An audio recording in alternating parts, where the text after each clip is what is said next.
Just a few little pointers on the mind. Here's number one. It needs to be nourished, needs to be fed.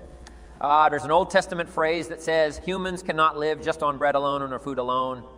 Dogs can, a crocodile can, a spider can. Humans cannot exist just on food. Here's what it says. Humans also need words. Words nourish the mind. Words give life. Words create insight. Because there's more than one way to see. If we see with our eyes, we call that sight. But there's another way to see called insight. That's why we come gather for a couple days, attend the classes, go to the training, read the books, do all the stuff, is to develop more insight, letting our mind be nourished to think, ponder, and wonder and conceive. Ideas, projects, purpose. Give structure to something for the future, whether it's better health or better career, better future. Next, the mind needs to be exercised, and we talked a bit about that earlier. Exercise by debate. Exercise by reading both sides of the debate, both sides of the question. Major life issues, major political issues. Don't leave yourself out of the great debate one. The mind needs to be nourished by ideas second, and needs to be refined and stimulated and exercised by debate. We need both sides of the human drama represented. The reason why the Bible is such a classic book in studying all kinds of stories is because the Bible is full of stories on both sides, the evil side and the good side. The Bible said, Old Testament said, this king came to power. And he was a good king, and he ruled for 18 years. And then it says the next king came to power, and he was a bad king, and he put up idols. He became the bad king. So it reads good king, bad king, showing both sides of the human spectrum and drama. Some stories that we read in the Bible are people to admire others, or people to despise. In your library, you need a book on Gandhi, India, and you need a book on Hitler. One book to show you how noble someone's aspirations can be, and the other book to show you how despicable and how evil someone's goals can be. Both sides.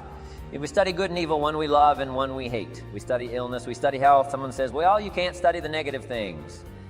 You have to study the negative things. You have to give voice to, mind to, and time to both sides of the issue so that you can strengthen your side of the argument. In raising our kids, we have to pose both sides. What's the danger side and the safe side? In one of the seminars that I'm sure some of you have attended, I talk about philosophy that makes the difference.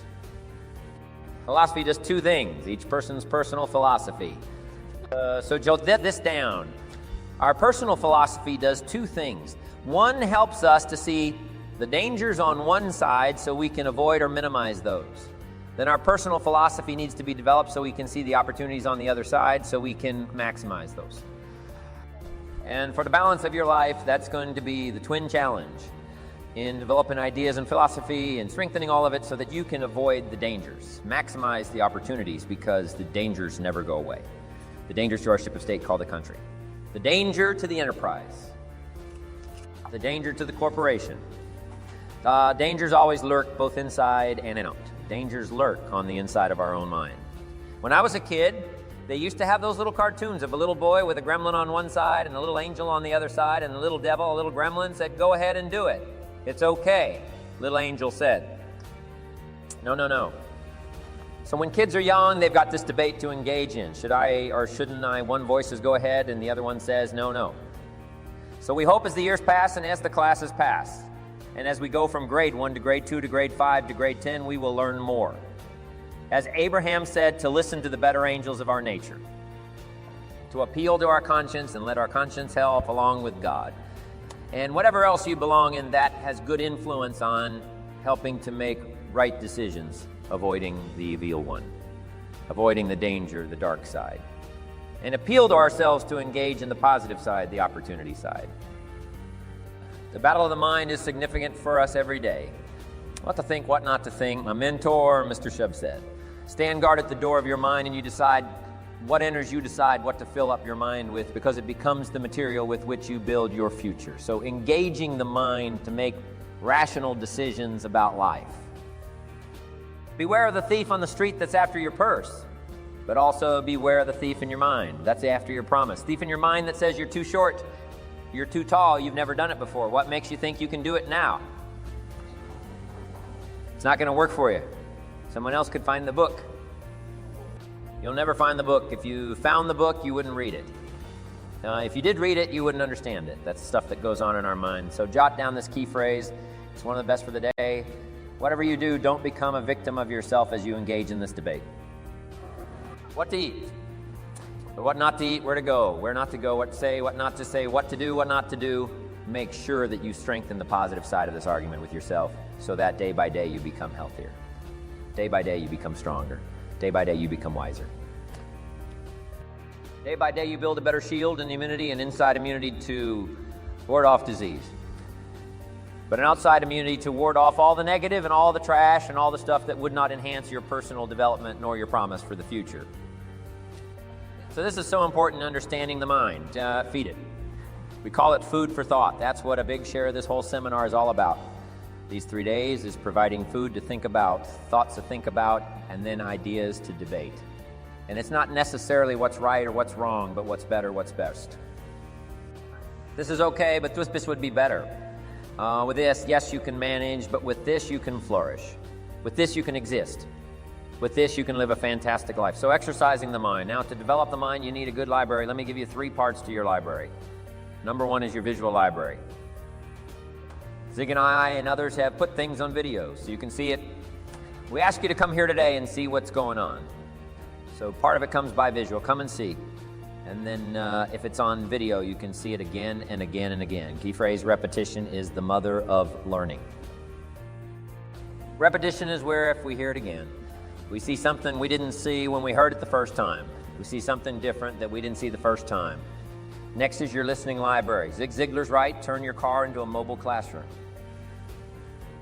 You can have a university education in a fairly short period of time, just using the traveling time to listen. Key phrase is to listen to voices of value. Discriminate in your listening time. Listening to someone of reputation, someone who has good ideas, someone that's been recommended that has some value. Don't waste your time listening to things that don't count much. Hey, there's some things that are not worth spending the time. You know, they create more poison than they do benefit. So be careful. If somebody says to me, these eggs are rotten, I'm not going to make an omelet and try it. I'm going to take their word for it. So feed the mind, exercise the mind, and build your library. I recommend the 3 books that were recommended to me when I started my library when I was 25 years old. In those accelerated days of personal development for me, about 7 years worth.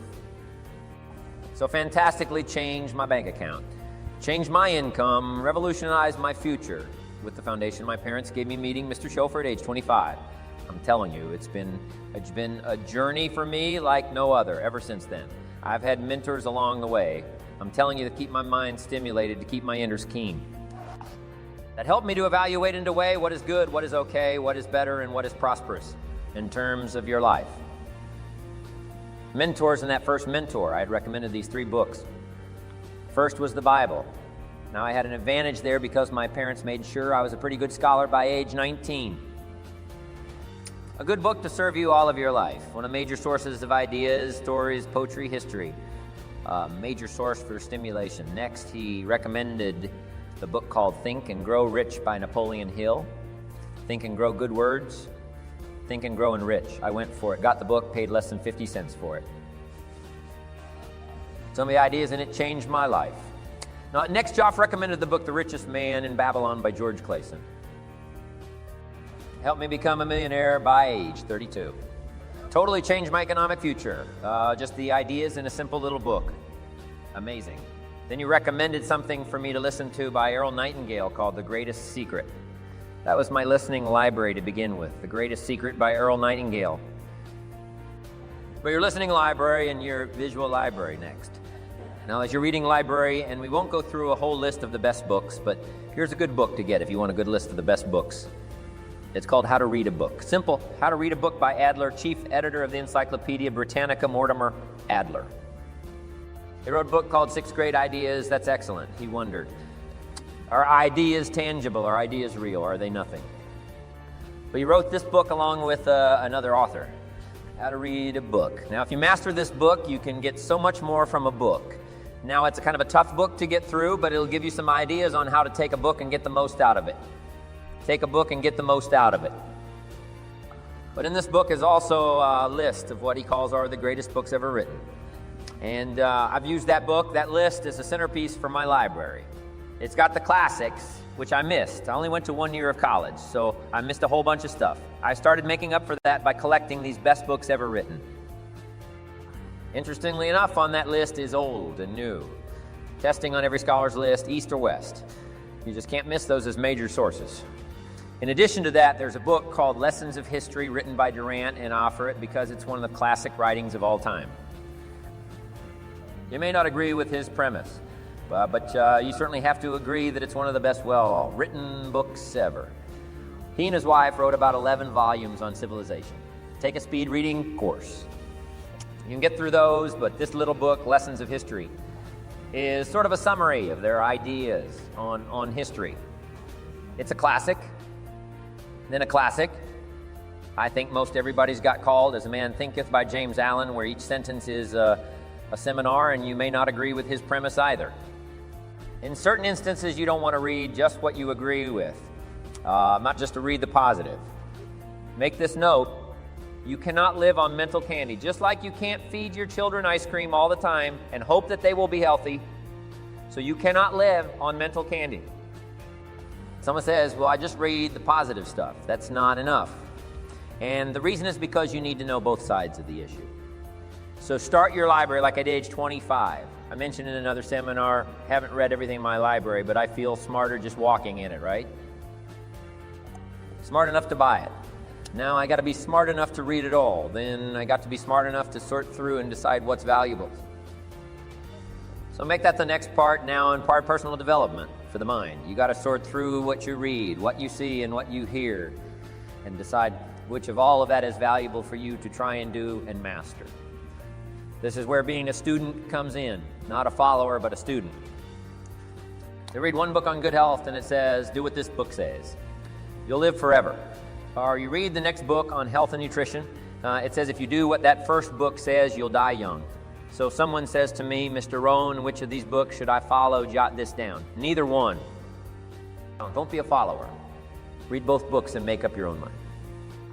Here's what's important in the final analysis. One of the best phrases for the day. I got this from my Canadian friend Harold Dyke, who gave it to me, and I've used it all these years. Here's what he said: make sure what you finally do is the product of your own conclusion. Make sure what you finally do is the product of your own conclusion. Meaning you don't just follow, but you listen to both sides of the argument. You listen to the controversy, try to master the points on both sides, or three sides, or whatever. Then you start charting your own course. It doesn't say, you'll make always the right decision on what course to take or what to do. You can refine as you go, but make sure that what you do is the product of your own conclusions. Conclusion from the debate, conclusion from what makes the best sense to you to try. Now jot this down. Also give yourself a chance to change some things. I held on to that.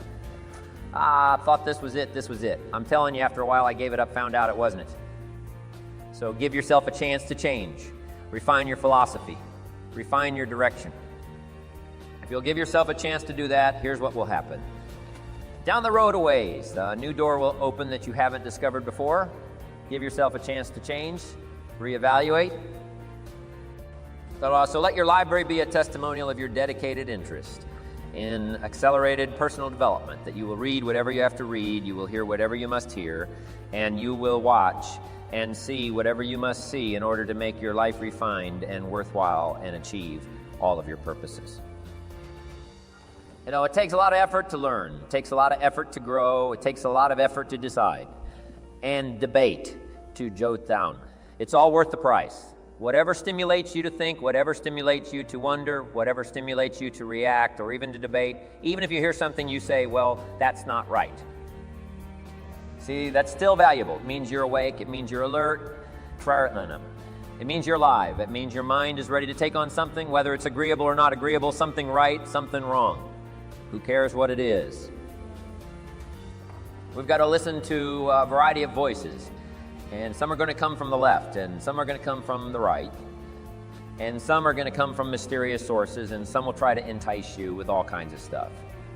But that's okay, just so you're alive and alert and awake, ready to process anything that comes your way. Take the best of it and make it beneficial for you. That tomorrow you walk with a stronger step.